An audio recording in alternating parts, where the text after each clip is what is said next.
Greetings, everybody, and welcome back to Weekly Wildlife Wisdom. So far, I've been your host, Zero Yeti. And without further ado, let's get into it with first thing of the week being Miragaia, a genus of long-necked stegosaurid dinosaur, which lived throughout what is now Europe and possibly North America. During the late Jurassic period, some 152 to 144 million years ago. The first remains of Miragaia, consisting of a nearly complete interior half of the skeleton, with a partial skull, were discovered in 1999 during the construction of a road between the villages of Miragaia and Sobral. Unfortunately, the rear half of the skeleton was most likely destroyed by the road cut. However, it wouldn't be until 2009 that Octavio Mateus, Susanna Maidment, and Nikolai Christensen would officially name and describe the animal as Miragaia longicolum. The generic name refers to the village of Miragaia in the municipality of Lourinhã, next to which the first specimen was uncovered. The specific name means long neck from the Latin longus, meaning long, and column, meaning neck.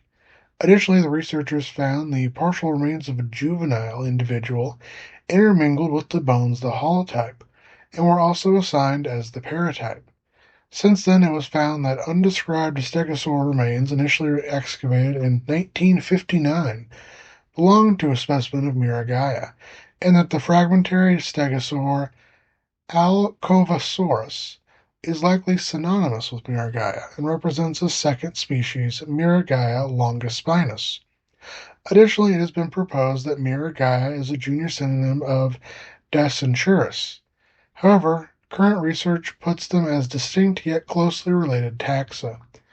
Reaching around 20 to 21 feet, or 6 to 6.4 meters in length, and around 4,400 pounds to 2,000 kilograms in weight, Miragaia was a fairly large but comparatively light weight for a stegosaur.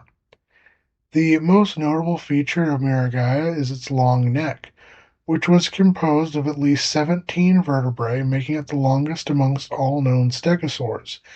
Like other stegosaurs, Miragaia had notable osteoderms, with rows of tall, narrow plates and equally long spines. It may have had a pair of shoulder spikes, but this is unconfirmed, and the long spikes used as evidence of this might actually be from the tail region. Next up is Papiliopolyzenus,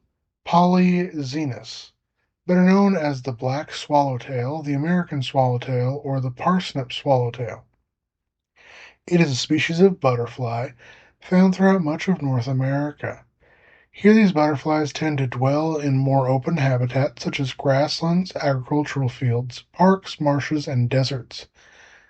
Both black swallowtail adults and caterpillars are notable for feeding upon a wide variety of host plants, including various species of carrot, parsnip, dill, fennel, magnolia, celery, angelica, pimpernel,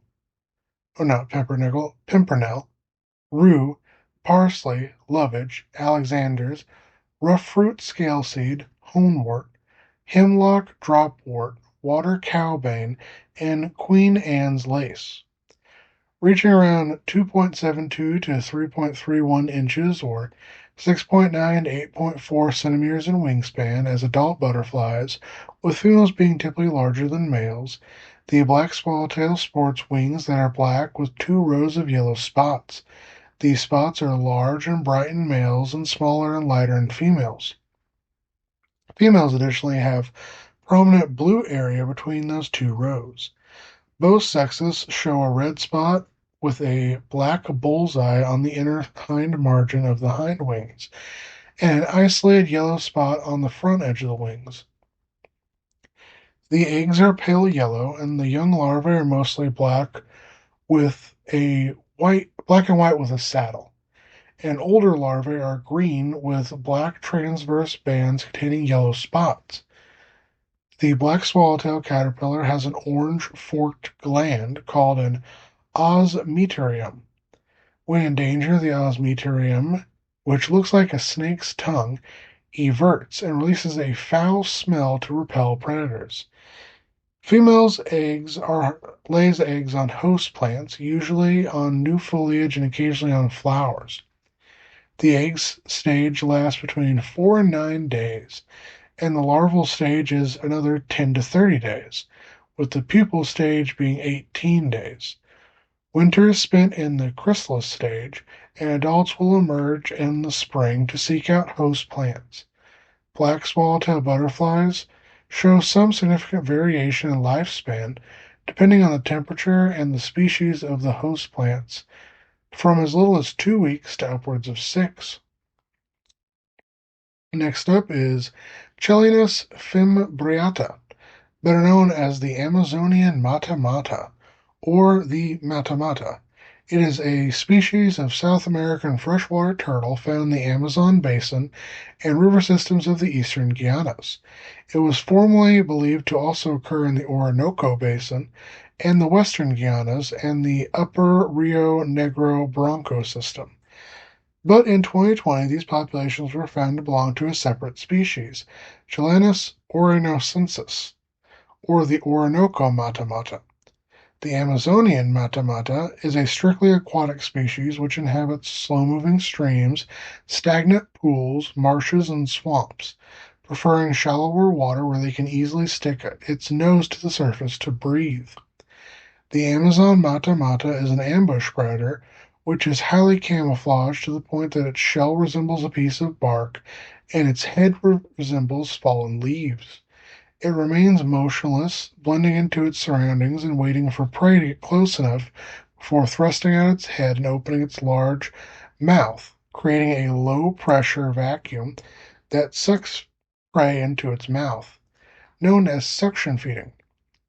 Amazon mata-mata feed upon various fish, insects, crustaceans, worms, as well as the occasional amphibian, small bird, or small mammal, reaching up to 18 inches or 45 centimeters in carapace length and 38 pounds or 17.2 kilograms in weight. The Amazon mata-mata is a large sedentary turtle. The plastron and bridges are cream to yellow or brown. The head, neck, tail, and limbs are typically a grayish-brown on adults. Hatchlings show a pink to reddish tinge on the underside edge of their carapaces and plastrons that gradually disappears as they grow. The mating season lasts from October through December, and during such time males display for females by extending their limbs, lunging their heads towards the females with their mouths agape, and moving the lateral flaps on their heads. After breeding, a female mata-mata will dig a nest and lay around 12 to 28 brittle spherical eggs, which have a long incubation period of around 200 days. Under ideal conditions, an Amazon mata-mata may live upwards of 40 years. Next up is Boverosuchus. It is an extinct genus of planocratid crocodiliforms which lived throughout West Europe and North America during the early and middle Eocene, some 50 to 41 million years ago. The first remains of Boverosuchus, consisting of a fairly complete if crushed skeleton, was found in Germany alongside the holotype of Vegetalisuchus jesuitalensis by paleontologist Oscar Kuhn, who described both specimens in 1938. However, shortly following their discovery and description, most paleontologists considered both species to represent the junior synonyms of the type species of Pristochampsus, P. rolleate. Yet, following a revision in the genus Pristochampsus by Brockou in 2013, P. rolleate was found to be based on insufficiently diagnostic material, and therefore is a new nomen dubium, while Boverosuchus was reinstated as a valid genus. Brockou, 2013, also assigned Crocodylus vorax, which had been referred to as Pristochampsus vorax since Langston in 1975, as the second species of Boverosuchus. According to Brockou 2013, material from the Middle Eocene of Italy and Texas may represent yet another unnamed species. Two Asian species of Planocrania were found to be closely related to Boverosuchus using phylogenetic analysis.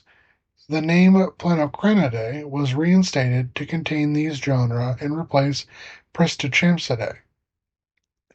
Reaching between 7 and 12 feet, or 2.13 to 3.65 meters in length, and 200 to 600 pounds, or 90.7 to 272.2 kilograms in weight, Bavirasuchus had heavily armored skin and long limbs, suggesting a cursorial lifestyle, and was capable of galloping at considerable speeds.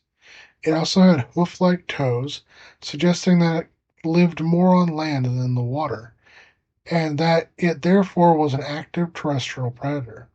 This is further supported by the fact that the teeth of Bavirasuchus were zyphodont, i.e., laterally compressed, sharp, with serrated edges, which is a characteristic shared by other terrestrial crocodiliforms that are unable to dispatch prey by drowning them.